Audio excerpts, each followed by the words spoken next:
This weekend marks 1 year since Laken Riley was killed on the University of Georgia campus, rocking the community there in Athens. The man convicted of her murder is an undocumented immigrant now serving a life sentence. The case raised concerns about safety in Athens and sparked a political debate about immigration policies. 11 Alive's Aisha Howard sat down with the mayor to take a closer look at how the city is healing in the wake of the tragedy. For a town perhaps most famous for its college football team, the nation now knows Athens for another reason. On February 22nd, 2024, 22-year-old Laken Riley was found dead in the woods near the University of Georgia intramural fields. Many residents, I don't know that the healing came quickly, and for many, I don't know that it's there still now. If anybody's lost someone close to them, they know that to some degree that loss is forever, and it might resonate with you differently a year or 5 years afterwards, but it's still there. Here you had a beautiful young person with a wonderful life ahead of her, and that life was needlessly cut short. Prosecutors say Laken went for a run on the popular trail when Jose Ibarra attacked her.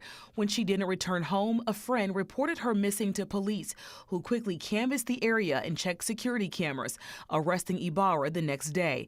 Mayor Kelly Gertz says he's made it his mission to restore a feeling of peace and safety. What safety measures have been put in place in direct response to Laken Riley's death? What we've done largely is accelerate things that were already in the pipeline.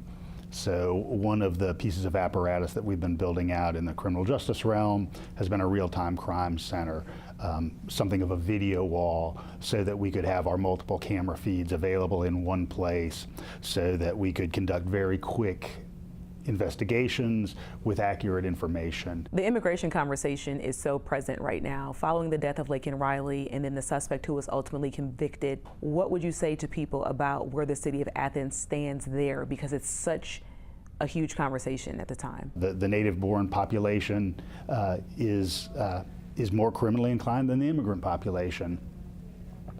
We're obviously having this conversation with the new administration, and this murder happened in the context of a presidential election year.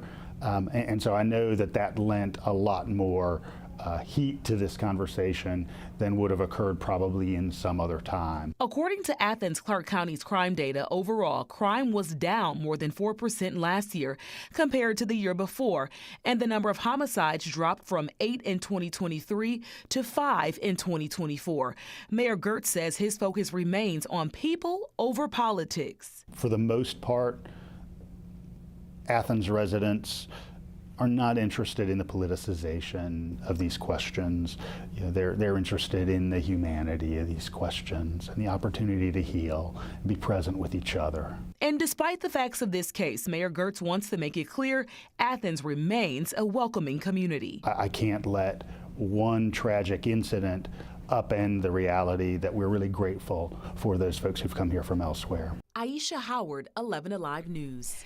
The mayor also announced a new plan to improve police response. That includes adding 2 off-road vehicles so officers can reach trails faster without relying on patrol cars. And you can watch more of Aisha's conversation with the mayor right now on 11 Alive Plus. It's a free download on your Roku, Amazon Fire, or Apple TV.